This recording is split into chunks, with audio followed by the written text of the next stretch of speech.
इसको यदि प्रोसेस बनना है, क्योंकि मैं भी एक मजदूरों में काम करने वाला कार्यकर्ता हूं, समाजवादी विचारधारा मानने वाला।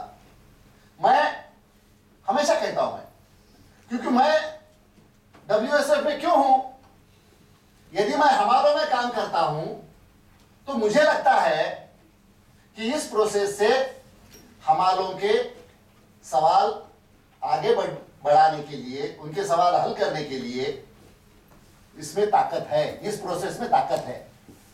वो कैसी? तो हमारे कई संगठन हैं, आप में से कई लोगों को मालूम भी होगा, सिर्फ मजदूर संगठन का भी हमारे देश का आंकड़ा आप सुनेंगे 65,000 से ज्यादा है। Registered trade unions, NGO 10-15 lakh से ज्यादा है रजिस्टर्ड चैरिटी कमिश्नर के पास। और सबका दावा, हम एक्सप्लॉइटेड लोगों के में काम करते हैं, उनको संगठित करते हैं। कोई महिलाओं में करता होगा, कोई आदिवासियों में, कोई दलितों में, असंगठित मजदूरों में। और इसके बावजूद 150 साल के हमारा ट्रेड यूनियन का इतिहास है हमारे देश को। 65,000 से ज्यादा ट्रेड यूनियंस ऑर्गेनाइज्ड, रजिस्टर्ड है। 91 का सेंसस ये कहता है कि टोटल वर्कफोर्स में से सिर्फ 60% मजदूर संगठित क्षेत्र में, 93% असंगठित क्षेत्र में। हमारे हर तबके के नेशनल लेवल के नेटवर्क्स है, अंतरराष्ट्रीय लेवल के नेटवर्क्स है। गांव में समझो ट्रेड यूनियन भी होती है, पानी पे काम करने वाले लोग होते हैं, शिक्षा के इसमें काम करने वाले होंगे, पर्यावरण में काम करने वाले होंगे। मगर गांव के स्तर पर ये जो अलग अलग संगठन है, एक दूसरे के साथ में जुड़े हुए नहीं रहते। WSF में ये जो हॉरिजॉन्टल लिंकेजेस की बात की है, मुझे ऐसा लगता है कि इसके बारे में ज्यादा गौर नहीं हुआ है। जहां हुआ होगा वहां कुछ नतीजे अलग तरीके से होंगे। क्योंकि यदि गांव के जो लोग, मान लो 1000 लोगों की बस्ती है, यदि 500 उसमें से मजदूर संगठन में होंगे, तो शिक्षा का सवाल है तो वो 500 लोगों के बच्चों की शिक्षा का सवाल है ना।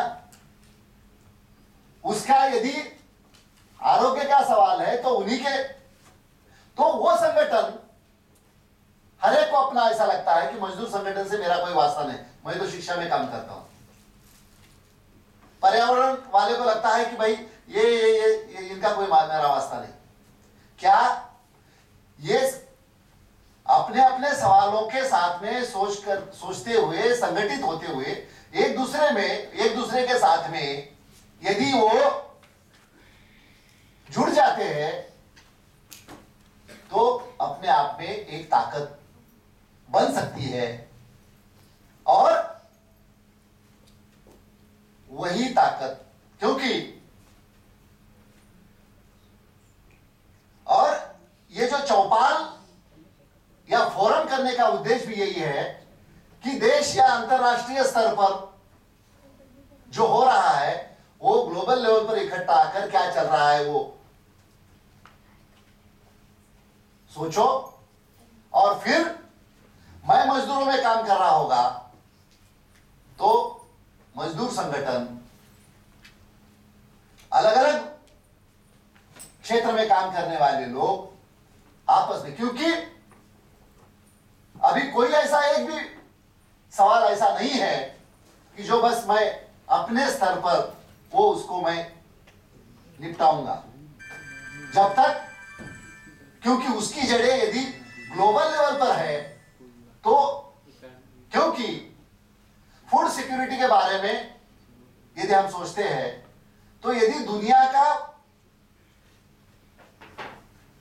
अन्न धान्य कंट्रोल करने वाले अमेरिका की 5-6 कंपनियां यदि है तो हमको सोचना ही पड़ेगा ना, उसके सिवा कैसे चलेगा।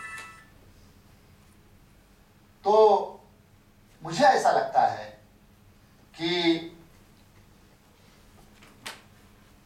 यह किताब हिंदी में छपवाकर एक तो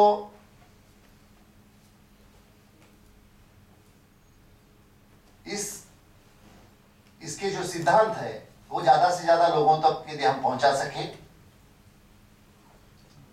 और आपस में एक ये सब प्रक्रिया में, क्योंकि कम ज्यादा हमारे ऐसे बहुत सारे लोगों को ये अनुभव होंगे कि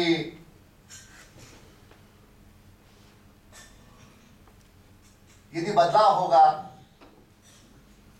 तो मेरे अपने संगठन या मेरे पॉलिटिकल पार्टी की वजह से होगा, बाकी सब मेरे ख्याल से ये बार बार तय भी हुआ है, देखा भी है हमने।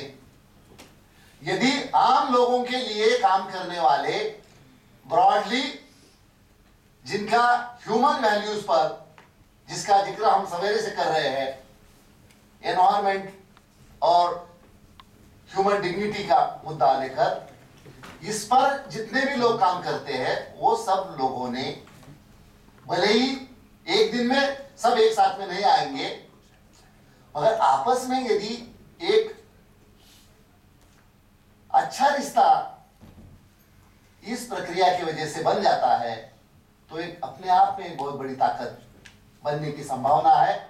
उस दृष्टि से इस प्रक्रिया को, वर्ल्ड सोशल फोरम को देखना चाहिए और ये इवेंट तक जो सीमित रहा हुआ मामला पिछले 8-9 साल से है, इसको प्रक्रिया में तब्दील करने के दृष्टिकोण से हम सब लोगों ने जहां जहां भी हम काम करते हैं वहां पर ये कोशिश जारी रहना चाहिए।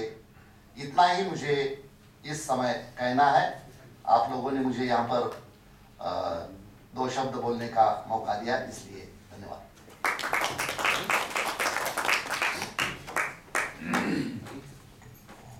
आई थिंक दोनों ही टिप्पणियों में विजय प्रताप जी की और सुभाष जी की बहुत ही एक अहम बात उभर के आई कि जो वर्ल्ड सोशल फोरम की बात की आपने, और जो एक तरह से जो विजन था, इज अनदर वर्ल्ड पॉसिबल, दूसरी दुनिया क्या संभव है, और किस तरह से इस प्रक्रिया में मैंने ये विजन तो था, लेकिन किस तरह से जो एक पॉलिटिक्स ऑफ कंट्रोल भी एक तरह से जो इसकी प्रोसेस में आया।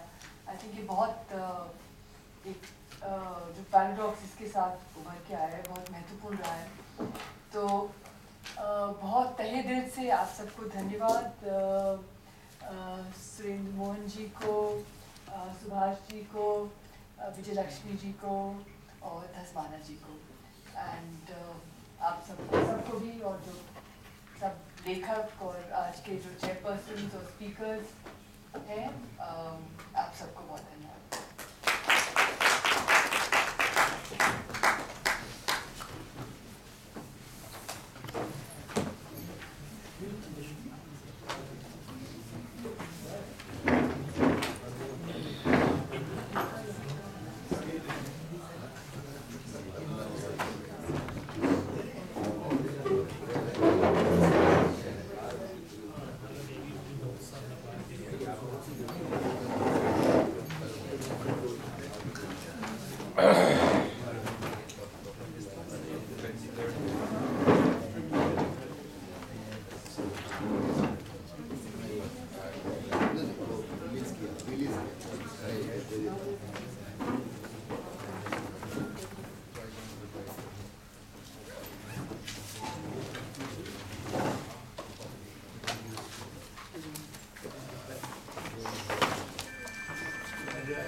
श्याम